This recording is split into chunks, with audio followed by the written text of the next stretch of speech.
Olá, tudo bem? Seja bem-vindo. Bom, especificamente nesse vídeo vamos falar sobre pintores impressionistas. Mas antes de falar dos pintores impressionistas, vamos dar aquela breve retomada no que foi o impressionismo? Bom, o impressionismo foi um movimento que marca uma grande mudança no tipo de produção artística que era feito até então. A gente sabe que o neoclassicismo trouxe um fortalecimento na produção cultural da França. E os franceses foram evoluindo, foram tomando gosto pela coisa, assim podemos dizer, até que a gente chega no impressionismo. Qual é essa grande mudança que o impressionismo trouxe? Bom, com os avanços tecnológicos, os avanços da ciência, os impressionistas conseguiram fazer uma coisa interessante, que foi com o surgimento da tinta acrílica, que era uma tinta que secava mais rápida e ela vinha em tubos menores, fáceis de carregar, os pintores impressionistas saíram dos seus ateliês e foram pintar ao ar livre.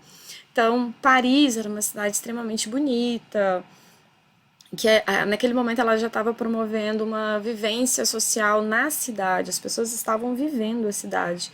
Os pintores também foram ter essa vivência, foram pintar ao ar livre.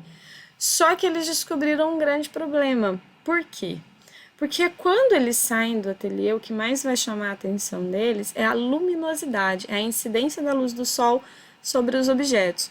Como Paris tem bastante rios que passam no meio da cidade, eles acharam, olhando aquela água iluminada, aquela representação da natureza, e eles queriam pintar aquilo. Só que eles descobriram que eles não poderiam ficar mais se dedicando horas e horas numa pintura. Então tinha que ser uma pintura rápida. E isso trouxe como característica para os impressionistas as pinceladas rápidas, porque a incidência da luz do sol, principalmente sobre a água, mudava aquilo que eles estavam vendo numa velocidade muito grande. Então não dava para eles ficarem horas dedicando numa pintura. Então eles acabaram tendo que fazer pinceladas mais rápidas.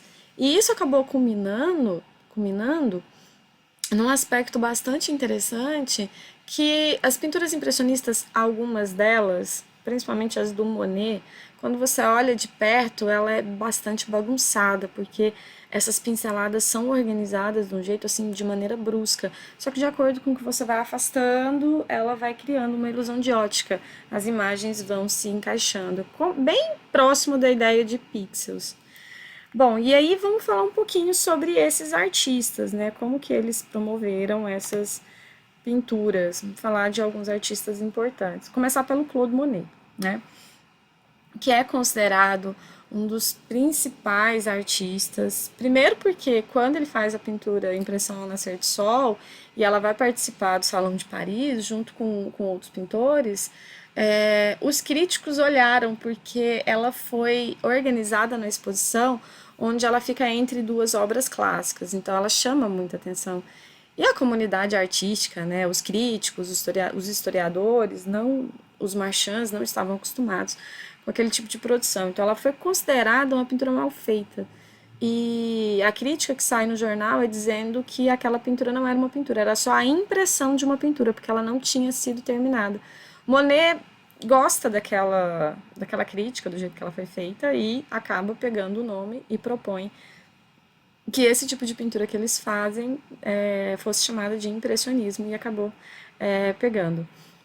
Então, assim, a gente vai ver aqui nas pinturas do Monet bem forte essa relação de pintar ao ar livre, né? A história da vida do Monet é muito interessante porque ele tinha como intuito achar a paisagem perfeita, ele sempre quis achar a paisagem perfeita, algo que era um pouco complicado. Então, sempre as imagens que ele via rodando por Paris ou nas cidades próximas de Paris, ele nunca estava satisfeito, para ele nunca era a paisagem perfeita. Até que mais no fim da vida dele, ele compra um terreno numa cidadezinha chamada Giverny, e esse terreno próximo a ela passava um rio.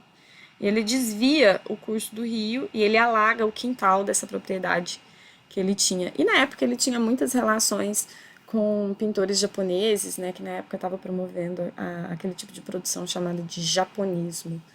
E aí, nessa relação com esses amigos que ele tem, esses amigos mandam para ele algumas plantas aquáticas. Então, ele já estava com o terreno alagado, ele constrói algumas pontes, que é para ele poder transitar nesse terreno, e dissemina essas plantas lá. E aí, com isso, ele acaba, na concepção que o Monet tem, ele acaba achando a paisagem perfeita.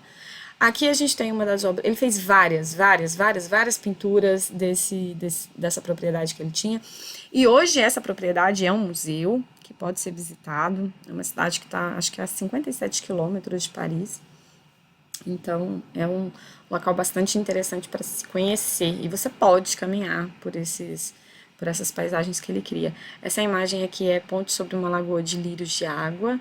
E a gente consegue ver que ele traz tudo aquilo que ele sempre quis: a luminosidade do sol, a paisagem perfeita, tem a concepção da água, e ele deixa isso tudo assim bastante luminoso, né?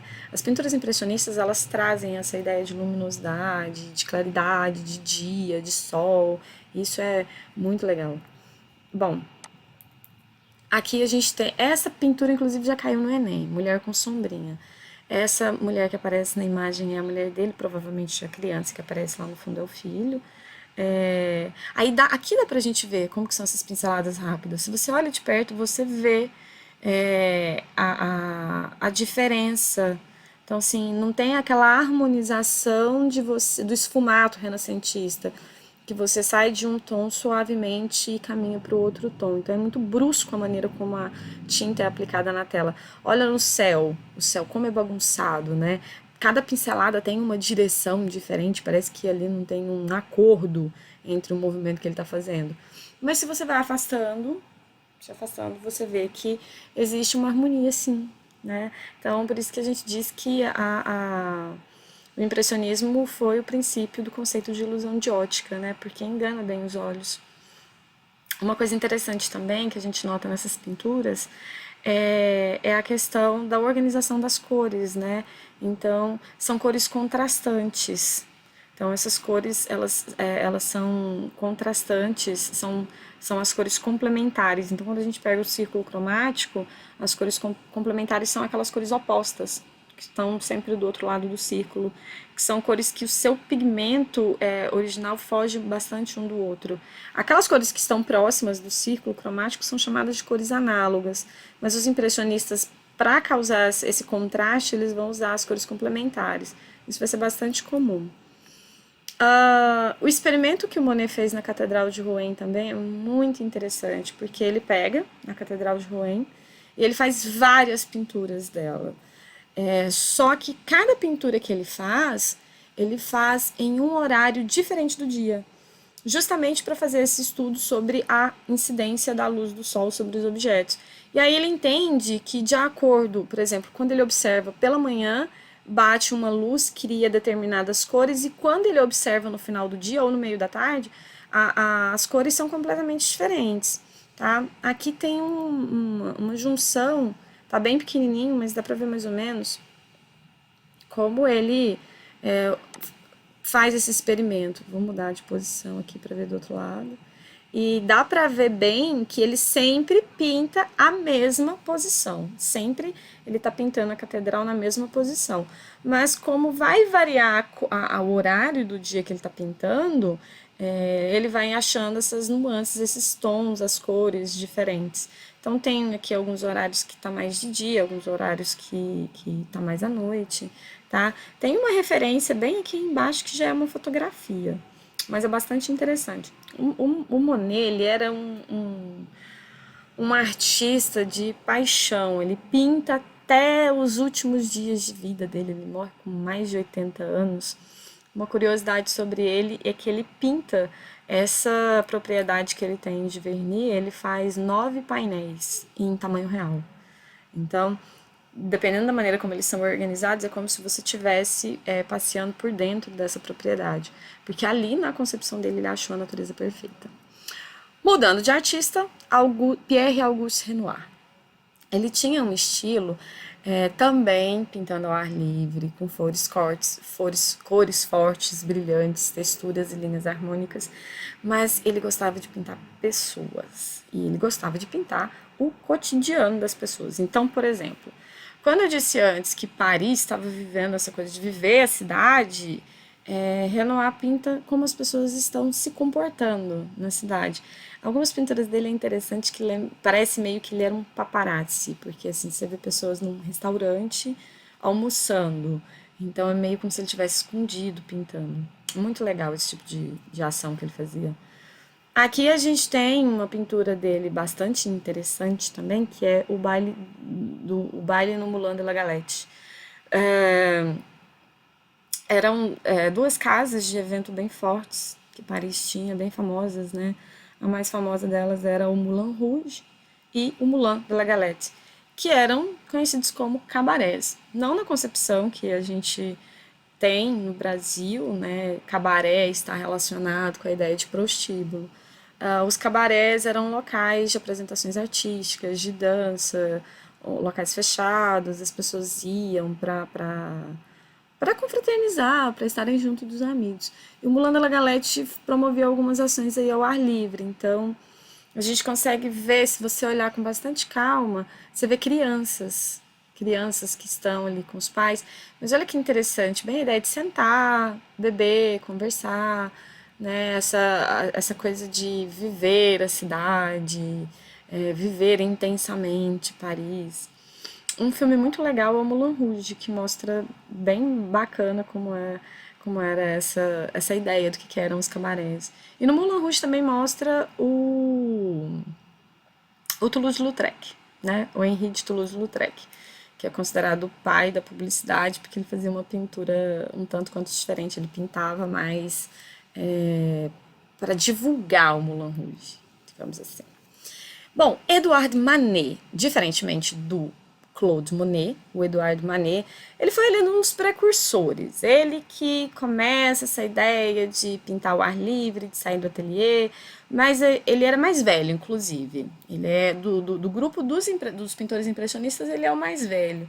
E só que ele ainda faz assim, ele vai ao ar livre, ele pega a estrutura, mas ele ainda volta para o ateliê para dar algumas finalizações. Tá? Ele ainda tinha uma referência bastante clássica, né? Aqui, por exemplo, Almoço na Relva, dá pra gente ver isso bem forte. Almoço na Relva é uma pintura bastante interessante, porque ela é uma releitura de uma releitura, né? Então ali você já vê que dá pra ver claramente que ele pinta o cenário, mas as três figuras que estão mais na frente na tela, né, que é uma mulher que está nua com mais dois homens vestidos. Lá no fundo tem uma mulher, mas esses três homens na frente, essas três pessoas na frente, as três figuras, dá pra ver que elas não foram pintadas ao ar livre, mas elas foram pintadas sim dentro de um estúdio. Então assim, por isso que o Edouard Manet faz esse processo de transição, mas foi considerado um pintor bastante impressionante nessa representação, tá? O impressionismo. Notem lá no fundo da imagem, dá pra ver um barquinho onde próximo daquela mulher os pintores tinham muito costume de alugar esses barquinhos, eles colocavam o cavalete, colocavam a tela, sua caixinha com as tintas, pincéis, escolhiam um local, paravam o barquinho e iam pintar. Para quem já assistiu o filme do Van Gogh, a animação que fizeram, Love in Vincent, mostra claramente como isso era bastante comum nesse momento. Bom, continuando, o Degas, Edgar Degas, diferentemente dos pintores que pintavam ao ar livre, ele gostava de pintar em estúdios, mas ele gostava da luz. Então, nas pinturas dele vai ser bem comum, você sabe que ele está dentro de um estúdio, mas aparece bem a luz em algumas janelas, são pinturas bem claras. E o Degas, ele tinha um fascínio por pintar bailarinas. Então, quando você vê uma pintura impressionista que aparece uma bailarina, você pode saber que a pintura é dele. Ele pintava cavalos também, ele gostava do movimento que os cavalos faziam, mas as pinturas mais comuns, as mais comerciais que a gente vai poder encontrar são as pinturas de bailarinas. Essa aqui é a aula de dança, como eu disse, é uma pintura pintada dentro de um ateliê, mas a luminosidade é bem forte. Aí você pergunta assim pra mim, tá, mas cadê as pinceladas, né, mais bruscas? O Degas também tinha uma ideia de pintar mais do jeito dele, ele já fazia uma pintura mais suave, com um acabamento mais organizado, porque ele tinha esse tempo, pelo fato de ele pintar dentro de ateliê.